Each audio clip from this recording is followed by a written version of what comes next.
कभी कभी रिश्ते किसी बड़ी गलती से नहीं टूटते, बल्कि इस जिद से टूटते हैं कि गलती मेरी नहीं हो सकती। नेहा और करण की कहानी भी कुछ ऐसी ही थी। बाहर से देखने वालों को उनका रिश्ता संतुलित, पढ़ा लिखा और आधुनिक लगता था, लेकिन भीतर एक ऐसी खामोश लड़ाई चल रही थी जिसमें दोनों जीतना चाहते थे, समझना कोई नहीं चाहता था। नेहा आत्मनिर्भर थी। उसने अपनी पहचान अपने दम पर बनाई थी। नौकरी, आत्मसम्मान और निर्णय, सब कुछ उसने खुद चुना था। उसे हमेशा ये एहसास रहा कि उसने बहुत संघर्ष किया है, इसलिए किसी के सामने झुकना उसके लिए कमजोरी जैसा था। करण भी कुछ अलग नहीं था। वो भी अपने काम में सफल था, अपने विचारों में स्पष्ट और अपने निर्णयों पर अडिग। फर्क बस इतना था कि दोनों को लगता था कि वही सही है। शादी के शुरुआती सालों में ये टकराव इतना साफ नहीं दिखता था, तब इसे मतभेद कहा जाता था। नेहा को लगता था कि करण उसकी बातों को पूरी तरह नहीं सुनता, और करण को लगता था कि नेहा हर बात में अपनी बात मनवाना चाहती है। लेकिन तब भी दोनों मुस्कुराकर दिन निकाल लेते थे। धीरे धीरे ये मुस्कान बोझ बनने लगी। छोटी छोटी बातों पर बहस होने लगी। कौन सही है ये तय करना ज्यादा जरूरी हो गया, बजाय इस समझने के कि सामने वाला क्या महसूस कर रहा है।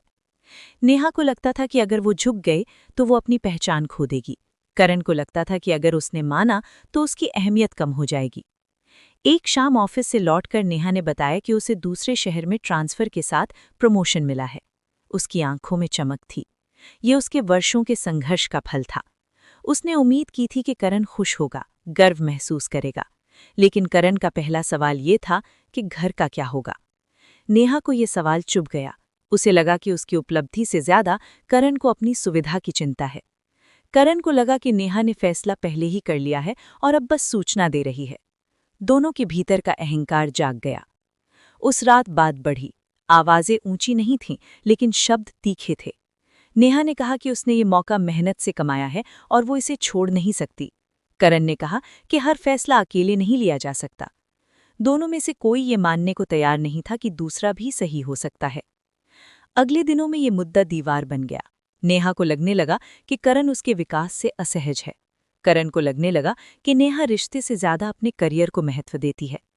घर में एक अजीब सी ठंडक भर गई। बातचीत सिर्फ जरूरत भर की रह गई। नेहा देर तक ऑफिस में रहने लगी। करण भी अपने काम में डूब गया। दोनों समझते थे कि चुप्पी से बात बिगड़ेगी नहीं, लेकिन असल में वही चुप्पी रिश्ते को खोखला कर रही थी। नेहा कभी कभी सोचती थी कि अगर करण एक बार कह दे कि उसे उस पर गर्व है तो शायद सब आसान हो जाए। करण सोचता था कि अगर नेहा एक बार पूछ ले कि वो क्या चाहता है तो शायद वो भी समझ पाए। लेकिन दोनों इंतजार करते रहे। पहले तुम कहो। एक दिन करण की मां ने सहजता से कहा कि रिश्ते में किसी न किसी को झुकना पड़ता है। नेहा ने ये बात सुनी, लेकिन उसके भीतर एक प्रतिरोध उठ गया। क्यों वही झुके? उसने जिंदगी में बहुत बार झुक कर देखा है, अब नहीं।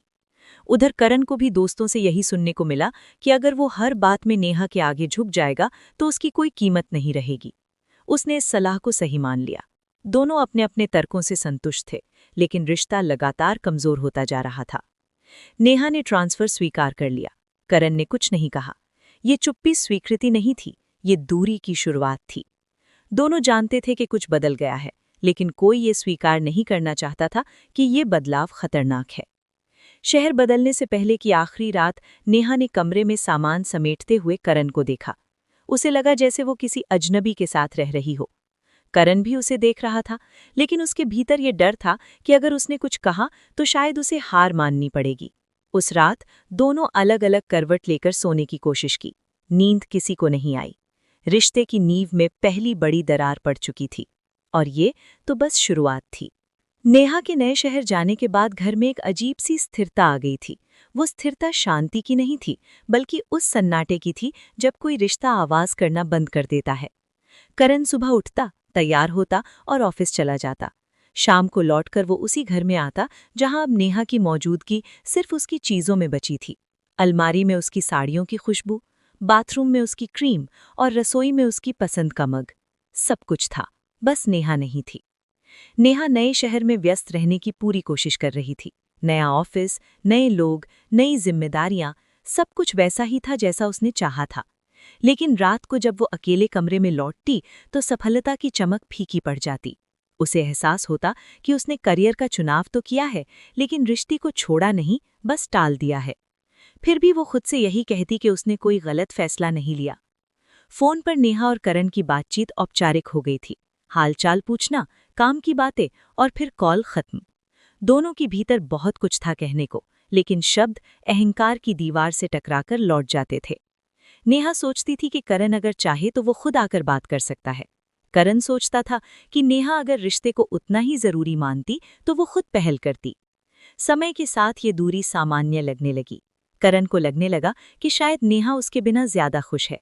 नेहा को लगने लगा कि करण उसके जीवन का हिस्सा बनना ही नहीं चाहता। एक दिन नेहा की तबीयत अचानक खराब हो गई, तेज बुखार और कमजोरी।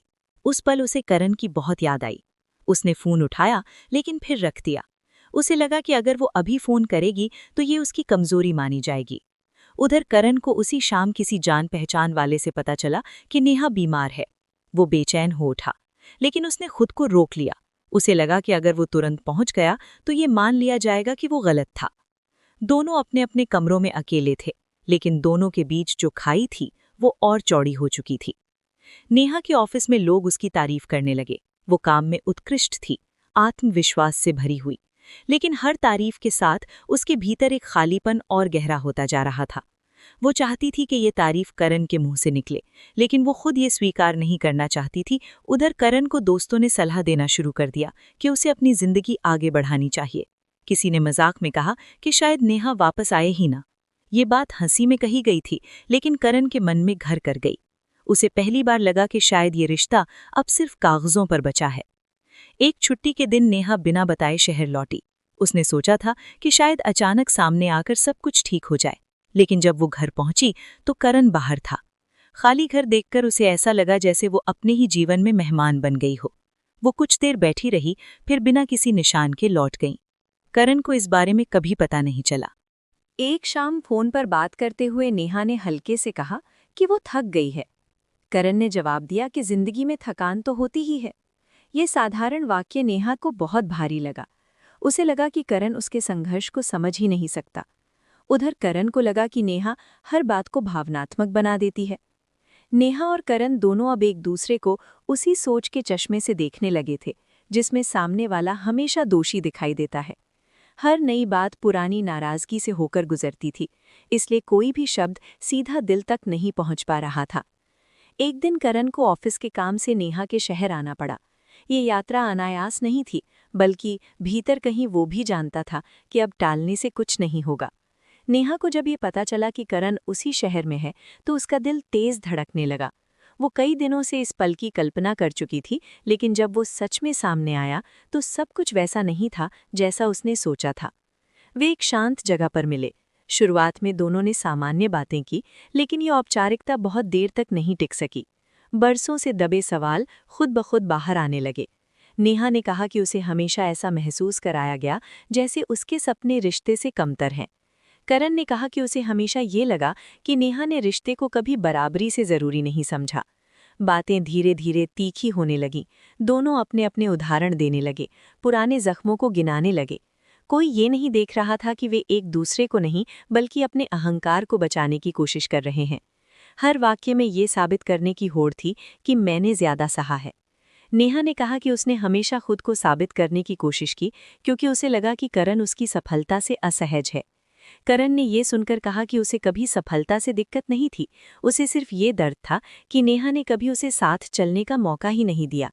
लेकिन इन बातों के बीच भी कोई ये नहीं कह पाया कि मुझे तुम्हारी जरूरत थी। मुलाकात का वो क्षण निर्णायक बन गया जब करण ने थके हुए स्वर में कहा कि शायद वे दोनों अब एक दूसरे को खुश नहीं कर सकते। ये वाक्य कोई धमकी नहीं था, बल्कि एक स्वीकारोक्ति थी। नेहा ने इसे सुना और भीतर से टूट गई, लेकिन उसने इसे स्वीकार नहीं किया। उसने कहा कि अगर यही सोच है तो शायद दूरी ही बेहतर है। मुलाकात के बाद दोनों अलग अलग रास्तों पर चले गए। नेहा अपने कमरे में लौटकर देर तक बैठी रही। उसे एहसास हुआ कि उसने जिस मजबूती को अपना कवच समझा था, वही उसे अकेला छोड़ गई। करण होटल के कमरे में बैठा रहा, सोचता रहा कि अगर उसने एक बार पहले झुकने का साहस किया होता तो शायद आज हालात कुछ और होते। अगले दिनों में बात तलाक तक पहुंच गई। कागजी प्रक्रिया शुरू हुई। ये सब बहुत शांत तरीके से हुआ, जैसे दोनों भावनाएं बहुत पहले ही खर्च हो चुकी हों।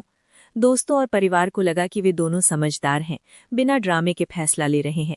कोई ये नहीं समझ पाया कि ये समझदारी नहीं बल्कि भावनात्मक थकावट थी। नेहा ने खुद को काम में और गहरे डुबो दिया। उसे पुरस्कार मिले, पहचान मिली, लेकिन अब कोई ऐसा नहीं था जिसके सामने वो थक कर बैठ सके। करण ने भी अपनी जिंदगी व्यवस्थित कर ली, लेकिन घर अब सिर्फ एक जगह बन गया था जहां वो सोने आता था। कभी कभी दोनों एक दूसरे को याद करते थे, उन पलों में नहीं जब झगड़े हुए थे, बल्कि उन शुरुआती दिनों में जब सही होने से ज्यादा साथ होना जरूरी था। लेकिन अब वो समय सिर्फ स्मृति बन चुका था। अहंकार ने किसी को विजेता नहीं बनाया था, उसने बस ये सुनिश्चित किया था कि कोई भी हार स्वीकार न करे, भले ही रिश्ता हार जाए। और कहानी अब अपने अंतिम सच की ओर बढ़ रही थी। समय किसी के लिए नहीं रुकता, वो बस सबको अपने साथ बहा ले जाता है। नेहा और करण की जिंदगी भी आगे बढ़ रही थी, लेकिन कुछ चीजें थीं जो पीछे छूट कर भी साथ चलती रहती हैं, जैसे अधूरे वाक्य, अधूरी माफिया और वो पल जहां झुक जाना शायद रिश्ते को बचा सकता था। तलाक को 1 साल बीत चुका था। नेहा अब पहले से कहीं ज्यादा सफल थी। उसका नाम मीटिंग्स में लिया जाता था, उसकी राय को महत्व दिया जाता था। बाहर से देखने वालों को लगता था कि उसने सब कुछ पा लिया है, लेकिन हर शाम जब वो अपने अपार्टमेंट में अकेली बैठती तो उसे एहसास होता कि उसकी जीत अधूरी है। उसने सही होने की लड़ाई तो जीत ली थी, लेकिन किसी के साथ होने की सादगी हार गई थी।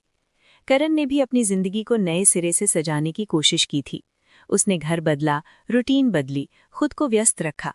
लोग कहते थे कि वो संभल गया है, लेकिन रात के सन्नाटे में वो अक्सर सोचता कि क्या सच में किसी ने उसे छोड़ा था या उसने खुद किसी को दूर कर दिया था। उसे याद आता कि कितनी बार वो बस एक वाक्य कह सकता था, मुझे तुम्हारी जरूरत थी। एक दिन संयोग से वे दोनों एक कॉमन परिचित की शादी में आमने सामने आ गए।